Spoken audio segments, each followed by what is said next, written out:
Yo, this is Rampantilla already.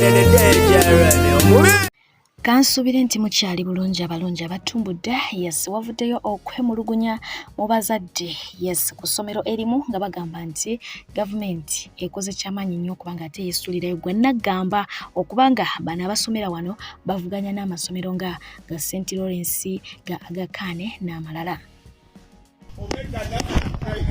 Naye nnyabo madamu omukulu atwala ebyenjigiriza ononsonyiwa okwogerako omukyala Kataka Janet Museveni ne kali mazima ddala kyemukola mulaba gye kiri nti omwana asomera ku lino essomero Omega Nursery and Primary School ddala essomero lino ndisanze eno Wairama ddala mwagala mu musetingira ebibuuzo byebimu n'omwana asomera ku Agakani bannange ekintu ekyo kiri feya mazima ddala bw'omwana ewantu waasomera baliyita Omega Nursery and Primary School lili Wairama ddala n'omusetingira pepa nga yeemu n'omwana asomedde ku Agakani ddala ebintu ebirinaanye omwana waasomera mazima ddala njala namwe mumbuulire tubeere feya bannayuganda laba omwana asoma alinaanye bikajjo osege laba waasomera yiino laba kirasi ddala n'omugamba nti wasetinze ebibuuzo primary living oyagala asomera ku Agakani naye akole pepa yemu n'asomera ku Omega Nursery and Primary School ddala ekintu ekyo kiri feya.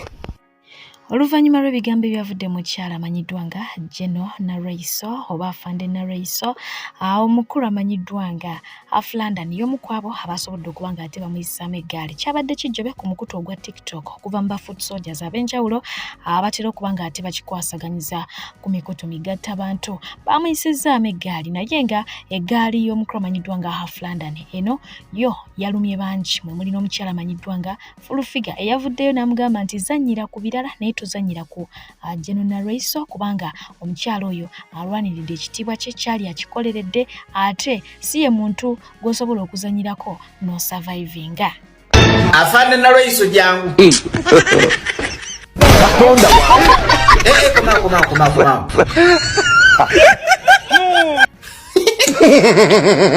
naye ofaaki n'ensiruka ziggwe Gutula bango li opposite ne generation yeno. Mazima. Kwenje emyaka okyawagira obutemu obugenda maaso mu ggwanga. Olw'ensonga tolina amuka abuzadde tozaalangako ku mwana tomanyi bulumi bwa mwana kyeki. Kyovula bw'oyogeranga bw'oyagala oba bawamba oba batta oba bakola ki. Ku myaka gy'oliko wandibadde oli eyo nga weewumulidde oli mu bibyo naye okyakuluusa na lwa Museveni. Abula mubonye bantu mwe babafuula ebitagasa ku myaka egyo nga tolina wadde omuntu gwosobola ku inspiringa mazima babakozesezza nnyo temukyalina makulu mu society kati mulowooza mugenda tiisatiisa abantu kwejo emyaka mutiisetiise ffe mwe mulowooza tetumanyi nti muli batemu tukimanyi nti muli batemu ku myaka ana gye mukalakasa eggwanga mubadde mutta bantu mwe mulowooza lwaki abambala redi beeyongera bweyongeza buli lunaku tufuna bafuutu soja abapya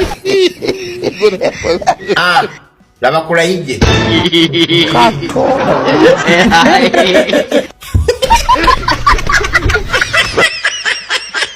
mwe bantu mwe mujja kufa eggwanga lisigale nga lijaganya mazima nolaba omusajja omukulu kulayije n'asetinga omuvubuka nti bamwokyeza paasi aba NUP be bamwokyeza ku myaka egyo noba ng'okyalimba babakozesezza ebintu bantu mmwe n'ekibooko yange lugimenye banna gumba kiriri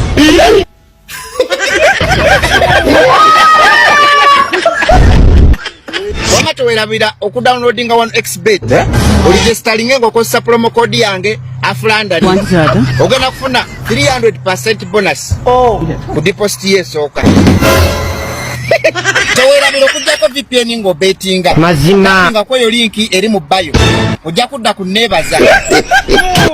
Ye Father Anthony Musala bw'ati avuddeyo n'agenda maaso okuba ng'ate agatta eddoboozi lye ku bannayuganda abamu era bw'atyo n'akoowola gavumenti ne bekikwatako okubanga batta aba political prisoners ab'enjawulo abazze bakwatibwa mu bitundu by'eggwanga eby'enjawulo. But we also want to pray for justice in our country. We want to pray for the release of Dr. Besigye and other political prisoners who are being held unjustly. We want to pray for the President of this country and all those in authority, that they may have compassion and mercy on the people of Uganda and rule us with justice and fairness.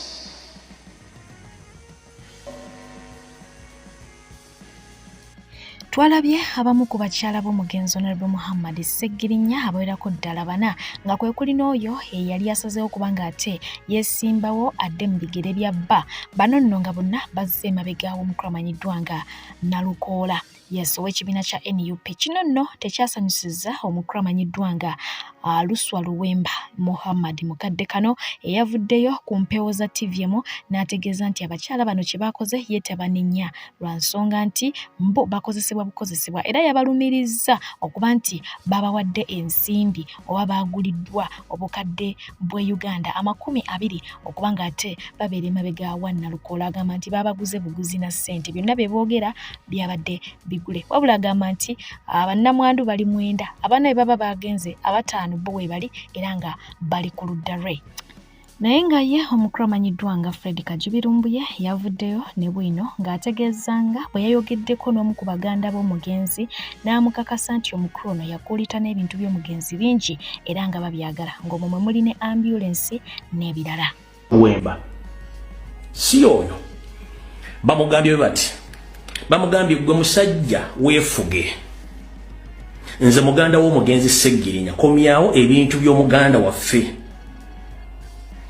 wabitwale ku ofisi za NUP ebintu nga bino wammanga komyawo ambulance komyawo engoye engatto emmeeza ebitanda emifaliso ebiwandiiko ebyapa pikipiki n'ebirala. Ono mukulu kye yakoze yaddidde ambulance ya Ssegirinya n'agibulandingamu ebintu bye nga tamaze na kwebuuza ku bafamile na buli kimu kyonna. Ompulya bulungi nnyo nga tamaze kwebuuza ku bantu bonna. Kambaddemu bintu bamubanja. Bamugambye mukulu komyawo ebintu byaffe, ebintu bya Ssegirinya. Komyawo ambulance, engoye, engatto, emmeeza, ebitanda, emifaliso, ebiwandiiko, ebyapa, pikipiki n'ebirala. Yaganya obbiza ayogera omwami agamaga ogamba otya mwami Mbuyi Fred kakati omwami ono ndowooza message zino ezasembyeyo teyazisoma naye nga byo tubedde twogeraganya naye naye kati yakutta ambulance y'omugenzi Ssegirinya n'agisaako ekifaananyi kye n'asaako ekifaananyi ky'omugenzi n'ateeka ne president waffe mu kafaananyi akatini. Omwami oyo yakweka ebisumuluzo yakweka ssente Ssegirinya ze yali aleseewo kitegeera muganda wange pikipiki Honorable gye yali agenda okugaba diaspora ze yali yemuwadde omwami oyo tutumanyi gye yazitwala kitegeera ebyapa Honorable yali aguze ettaka naye ebyapa omwami oyo yakolaki yabyezza ebintu ebyali mu ddwaliro edduka eddwaliro balyongeza ssente naye omwami ebintu ebyali mu ddwaliro byonna tutumanyi yabitwala tufubye okwogera naye abituwe agaanye oba yabitunda oba tetumanyiddeeko ddala. Kati eyo ambulance girabe yagikutte foyojjezza ku kitebe kya NUP kubanga Honorable yali wa NUP oba ne bagijjako ebyo ebintu nebeera ng'eyamba ku family naye yagikutte byonna n'abituusa nga tewali amuwadde lukisa omwami oyo naye tumulabula tumukwatirirako bwetuti era kano ka audio njagala ssebo katuzanyire tetumukwatako bwetuti tugenda muyuzaayuza bufi tugenda mulya bufi tumulabula ne sekulabula azze ebintu by'omugenzi si muganda we yali just muyambi we azze ebintu mu family tufe tubiyiriza amagezi obyali mu ddwaliro tukusobola okukolamu akalwaliro mu kyalo oba abikwata abizze ku NUP yenna n'awangula Kawempe ebintu ebyajja bikwata agambe Ssegirinya ayagala okukola eddwaliro ebintu bino katubitandiseko okuzayo eddwaliro ly'omugenzi Ssegirinya era nene eddwaliro tujja diyita Ssegirinya era nafe abafamire abaana batalina mirimu bajja kubeera nga bakolamu eryo eddwaliro. Mwami Lumbuye kwegayidde omwami oyo tumukubira amasimu takyagakwata yegasse ne gundi Mpuuga yegasse simanya naani waliwo n'abaami abaali bamukubira aba NRM simanya Ajati Namyalo yagenda omuwa sente za campaign Ajati Namyalo oba omuwulira yagenda omuwa sente za campaign. Sebo mukulu Lumbuye nekyakimadde nnyalo okugamba Ajati Namyalo yawadde omwami oyo sente za campaign era sente zatwala mu bantu za Ajati Namyalo yazimuyisiza tulina obukakafu omwami oyo yabadde asinkananga Ajati Namyalo era bamulabako nga basisinkanye ku Popopo Hotel mu Ndeeba ne Ajati Namyalo.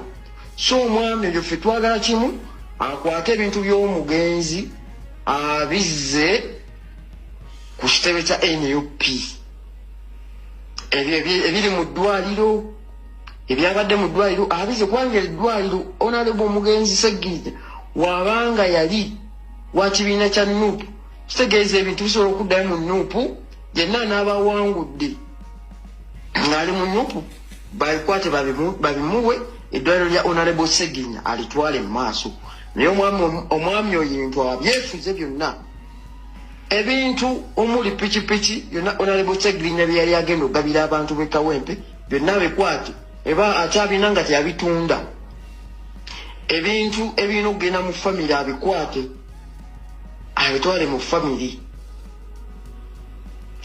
omuli ebyapa omuli poloti Honorable Ssegirinya yali ayagala kutandika kuwulira abantu b'e Kawempe awo abatandikewo zi bizinesi naye nga yennyini omuntu yali ayagala kwekulaakulanya sebo omwami oyo ne ssente zennyini yazezibika akolagana n'Empuuga akolagana n'oyo akisimanya Ajati Namyalo oyo simanya wa NRM sebo tukwegayiridde video buno butuzanyire audio buno butuzanyire sebo tukwegayiridde mukulu Lumbuye amaloboozi tusaba okatuzanyire ndowooza n'omukyala Ssegirinya omulabye engeri gy'abadde ayogeramu ka video kano kenkuweereza waggulu ng'agamba abana abalala abeesindewo benoonyeza byabwe okitegeera ssebo so tusaba audio buno buzannye ssebo omwami ono akozesa sente za Namyalo oyo Ajati Namyalo n'Empuuga wano omwami omulala awo wa DP oyo bamuvumyeko ne leero ku gundi ku Baba TV oyo mukaako oyo. So nga ate bo bannayuganda okuva e Canada bwe bati bagenze maaso okubanga ate balaga obutali bumatifu ne gavumenti eri mu buyinza gattako n'okubanga basaba omukulamanyiddwa nga Dr. Kizza Besigye ne ba political prisoners abalala okubanga ate batebwa.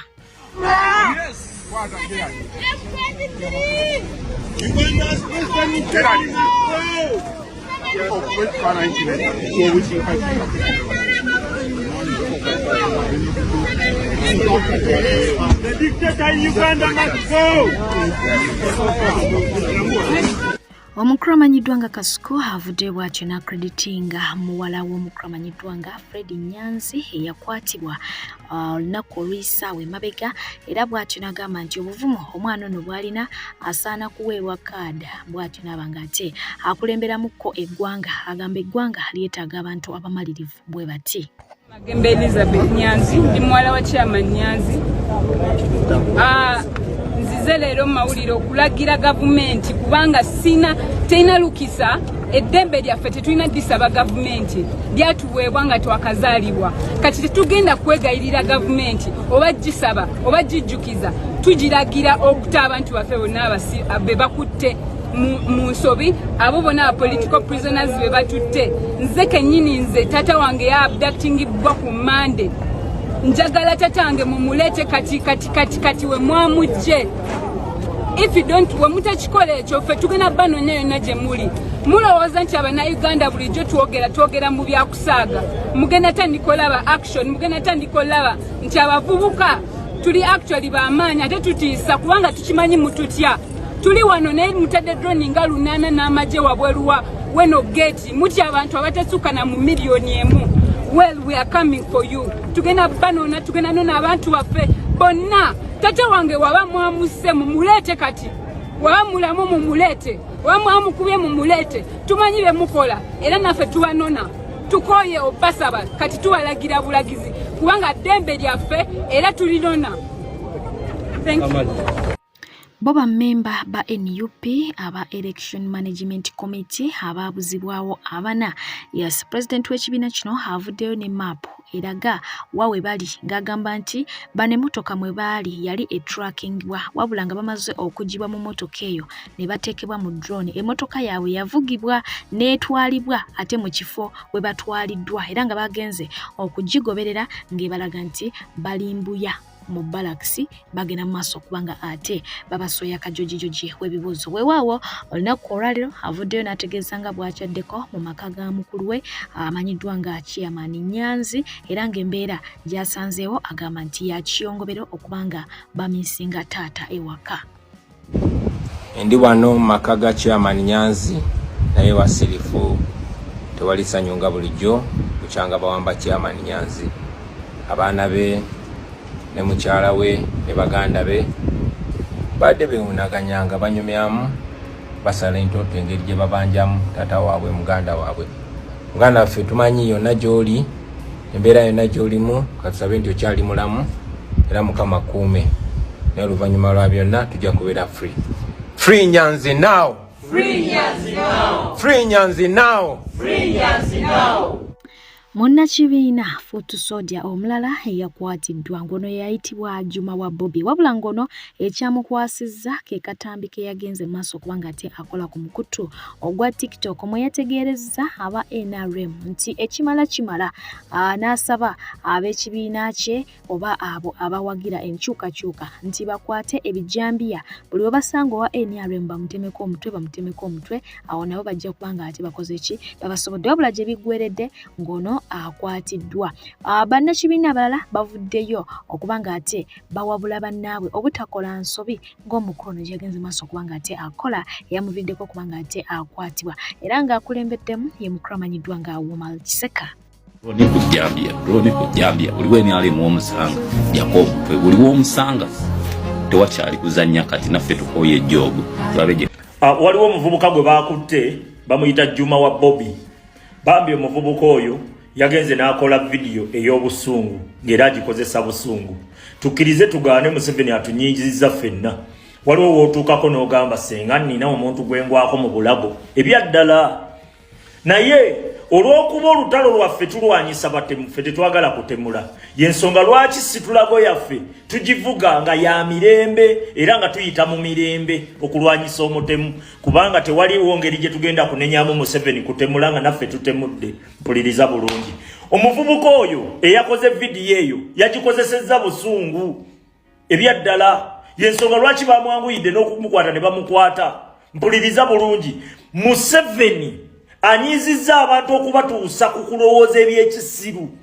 Tetujja nnenya nnyo bannayuganda bannaffe oba bakomuledi baffe oyo tetujja muwa Museveni. Si wa Museveni wankyukakyuka oba munnayuganda yanyigiriziddwa okutuuka okwetamwa newankubadde bye yabadde avuga tetubyagala era tetwagala byesembereza era tetwagalira ddala kwogera ku kye bayita kuyiwa musaayi mu situlago yaffe. Omuvubuka oyo bambi yayogezza busungu n'obulumi tukikkirize okategedde tetusobola muwa Museveni kugamba nti oyo wotwala tukkirize tugaane mu lutalo luno mulimu abasiru oba si busiru mulimu abalowooza n'obusungu ng'alina bumeezi busungu nga n'okutta omuntu tasobola naye ng'asobola okyogera musajja wattu olw'obulumi. Bakutte baganda baffe babasibye bakutte Chairman Nyanzi bali makomera bakibalama tebaddanga bamache tebali makomera tebabata eno bannayuganda we babatulugunya we babatta Muna Uganda yenna okukola statement efaanaganako bwekyo tomunenya okujjako okuvumirira obuvumirizi kyabaakoze eki kyabaleese naye tetujja mu disowninga nze sisobola mu disowninga oyo omwana abadde wankyukakyuka okuva 2022 peegi ye we yagiggulawo ebaddeko nkyukakyuka yokka era ensonga ezo abadde bambi tazoogera naye leero yavudde buko buvi ku mulamwa tetusobola muyita munyambi tetusobola muyita muntu wa Museveni obulumi abantu gye bali abalina obulumi tuyina bbiira ye waala bagamba abotombuulira naye waali okitegera kati tukitegeere bannange nti omuvubuka yakoze ensobi comrade yakoze ensobi naye tetujja mu disowninga yes eyo ensobi gye yakoze y'amaanyi kubanga ekintu ekyo tukivumiriridde ebbanga omukulembeze azaabuulira abantu engeri gye balina okweyisaamu mu lutalo luno ebbanga okitegedde. Weewaawo tufunyeeyo candidate omulala ng'era ono avuddeyo n'alangira nga bw'agenda okuba ng'ate naye yeesimbawo ku ntebe y'obwa president mu ggwanga lya Uganda mu kalulu ka 2026. I had a lot of inconsistencies, the hula baru, the higaga, the crank from TikTok. But I want to harmonious the squatching the all in simpler terms. On the denizens, the populi and the homo sapiens, the scarrawings, the facts. That I am very serious and I'm mentioning this with the perfect mendacity and absolute barrick why I have come to stay. I am the right person who is going to transform this country. We the youth, we are the biggest percentage in this country. Sente za kalulu bambuziza nnyo sente za kalulu ngenda kuzijjawa. Twamaze abantu omutwalo gumu mu 13. Nakulembera kwa n'abaana e Makerere nga chairman w'ebyokulonda. Ne nkulembera kirasi yange yalimu abaana 7. Nemba kulembera bulungi nyera twali tugula twetekane bagamba magezi we balowereza naffe. We balo kutuweereza. Era natandikirawo kuyisa akabbo. Buli mwana natandika okupa emitwalo emekemeka. Buli mwana gwe nasoma naye nampa emitwalo 5. Nempisa isaamu abaana bonna ab'e Makerere mbagamba obi eno kibategeze no campaign egenda kubeera funded ne ba students abamaze egenda kubeera funded ne ba fresh graduate egenda beera funded n'abavubuka singa 10 kyenina nga kivudde wantu wonna okujjako mbayizi banange betwamala n'abavubuka abakkiriza nti ebirowoozo bye nina bigenda kukyusa eggwanga lino ye ssente wengenda okuzijja nkyuse eggwanga lino yesebo.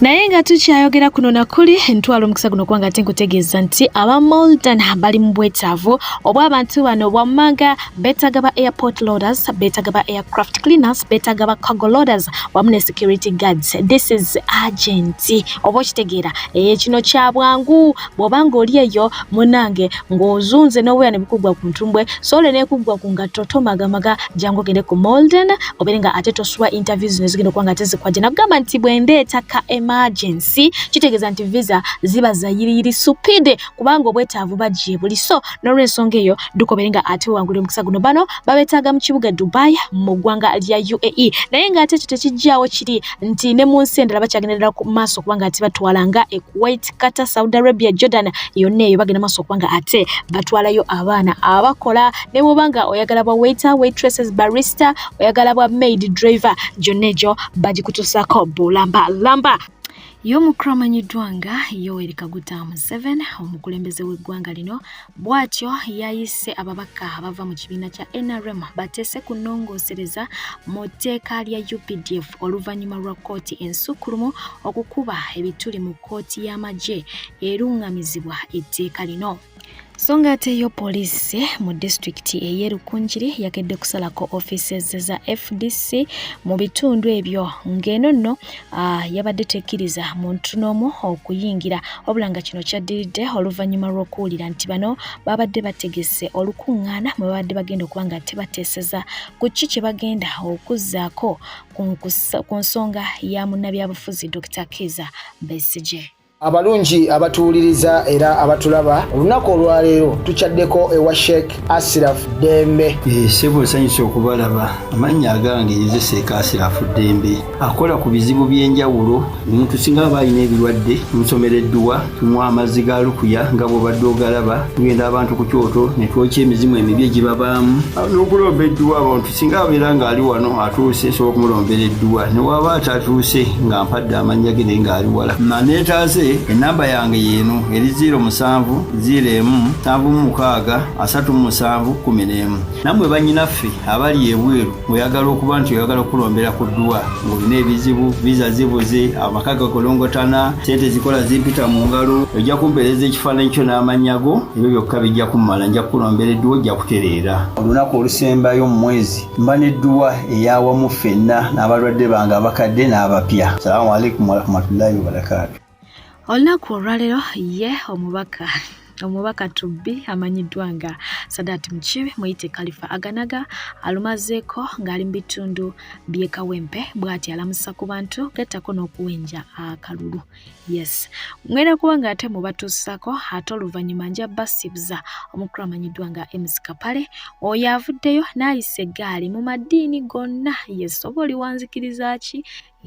Kasita oba ng'okkiriza mu ddiini oba ya Kiyisiraamu oba ya Kikatuliki oba ya Kirokole zonna azigase n'aziwunzika. Nina ensonga zange lwaki mbeera mbatuusaako vidiyo bwe ziti. Mbadde Fifije nga bulijjo atakuumira mpeera sigale nga abanjagalidde mubeere bulungi. Omuntu ne bamulekaawo nga talina wanoonyeza 10. Mbasaba tubeere wamu tulwanire wamu nga tulwanirira eddembe ly'Abannayuganda nga nange kennyini ntaddemu engatto zange n'emikono gyange mbasuubiza okubayiirawo omubiri mu mbeera yonna era mbasaba bannange mundabiranga ddala ennaku z'omwezi nga 13 tugenda mu kalulu mbasaba tukuba akalulu ate akalulu kaffe tukalondoole baleme kukabba kubanga tukimanyi nti abasajja abo babbi b'akalulu mbasaba tukakube ate tukakuume mbasaba munneesige kyensinga okwagala nnaku z'omwezi nga 13 gwagenda okunfuula omubaka era bw'onnonda nawe kennyini ojja kubeera eyo nga weesiima nti akange saakasuula.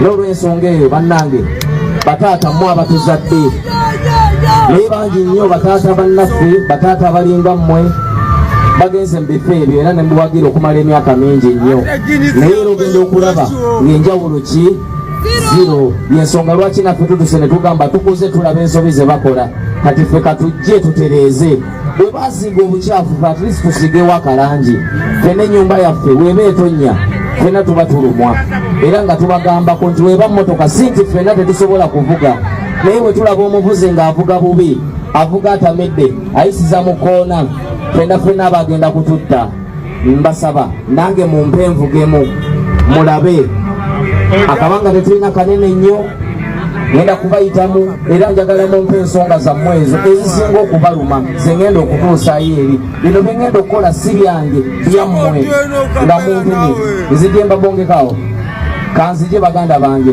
ijesungayo akapera wagala akapera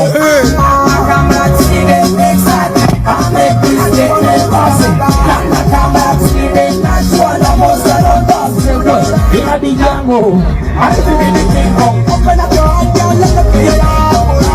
tokola bikunyumira bakanya byokola ffe tukuwagira tokola bikunyumira bakanya byokola ffe tukuwagira basi zempagira gwe balala bali ku byabwe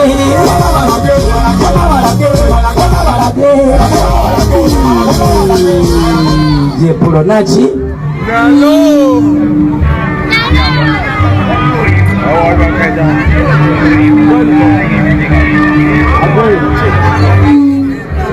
Okay, bangambe nti abantu bawano mwemutegeera nnyo oluzungu.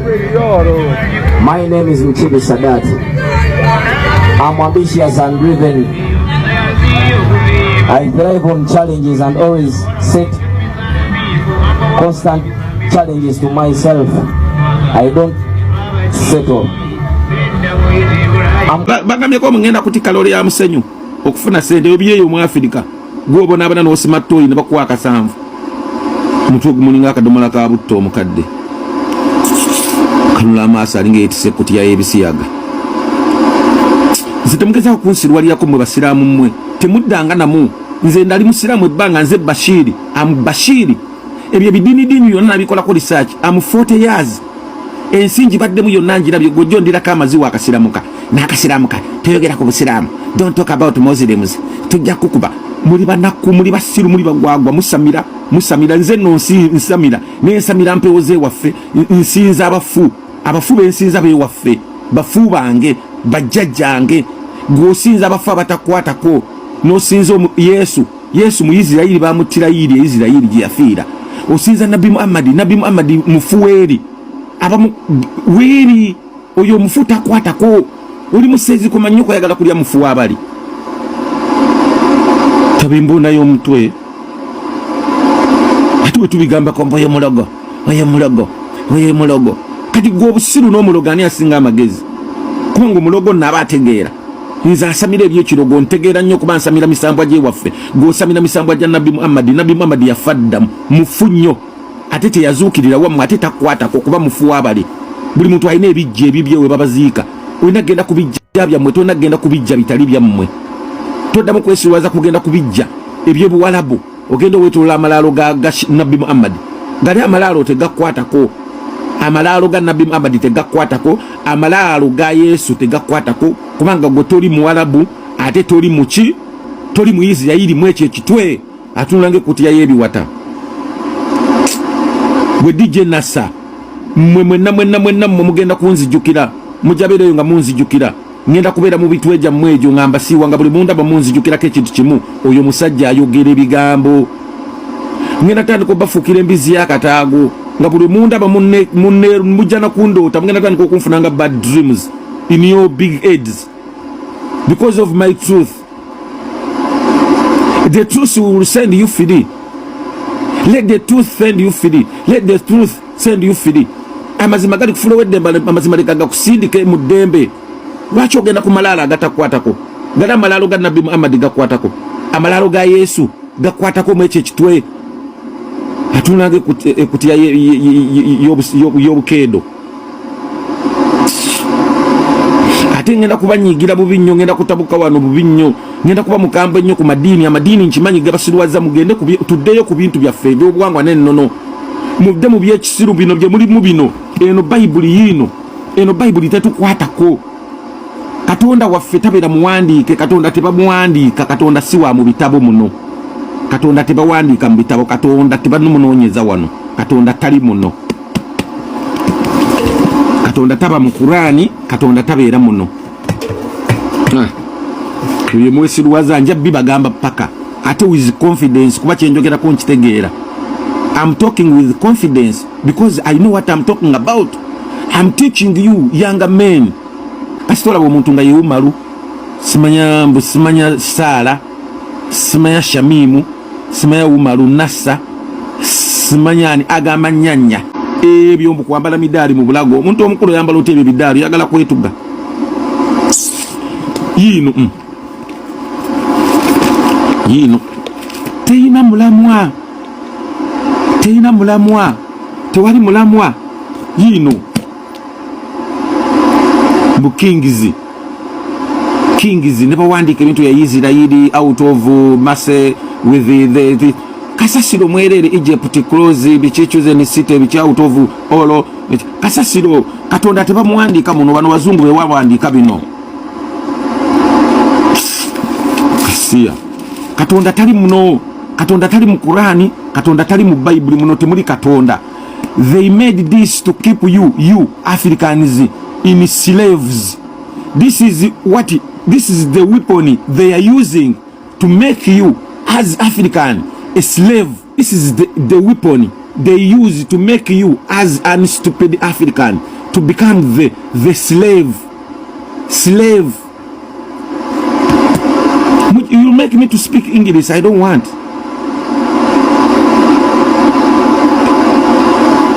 You pay for it, Kapare. Which one? I'm telling you the truth. Let the truth send me free. Amazima gajja kunfollow weddembe bino byenjogera mbimanyi. Oli nnyotya ennyonyi. Nogenda ku malaalo.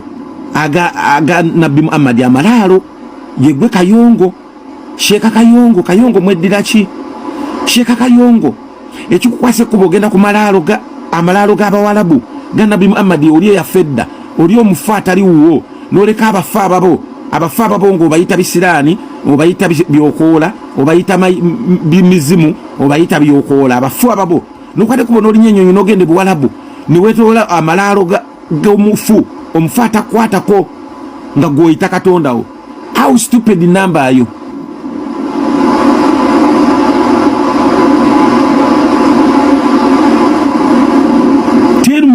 Answer me. How can you leave your people nga bafa tobalima ku malaalo nogenda nolima malaalo ge makka ngotaddemu ne milioni 12 ogenda ku malaalo agatakwatako lwaki temugenda ne ku malaalo ga Yesu ate mu abasiraamu muli basiru nnyo balakala wafeekum nze bino byonna byenjogerako nabiyitamu nali musiraamu nze Bashiri ewaffe basiraamu amwe Muslim ebino mbyogera mukama mmanyi bulungi ndi musajja musamize tosobola kuva wano n'ogenda oli nnyonnyonyi n'okwata milioni 12 n'ogenda weetolola amalaalo ga Mwarabu amalaalo g'Omwarabu amalaalo ga Nabbi Muhammad oli omufu w'abali ng'oyinza okukyama kubijja Uncle Ben soko mbuulire lwaga Ben osobola okuva wano n'ogenda mu kyalo mufo ky'okulima ebijja by'ewammwe n'ogenda n'olima ebya neighbor osobola okulima ebijja ebitali bya kikaakyo soko mbuulire will you do that ogenda ku malaalo agatali gago ne begabagano g'abazungu ng'ogasanze ganyiira osobola ogenda n'ogalima nga tigakwatako soko nziremu answer me kati bw'oba tosobola kulima malaalo gatakwatako ekikusasuza milioni 10 n'ogenda e Saudi Arabia ogenda weetoola amalaalo g'oli Nabbi Muhammad oli omufu w'abali gw'oleka amalaalo g'ewammwe nga sikuyita musiru omusiru obukujjudde golooza mbambu balaawo bwetwabadde oba musiru bulungi noyambala akataluusi n'okuzendevu n'otokota nkosirwalira ku bantu bwe tubagamba bino ebintu nga mugamba ffe tuli basiru nnyo balakala wafeekum abasiraamu muli basiru nnyo balakala wafeekum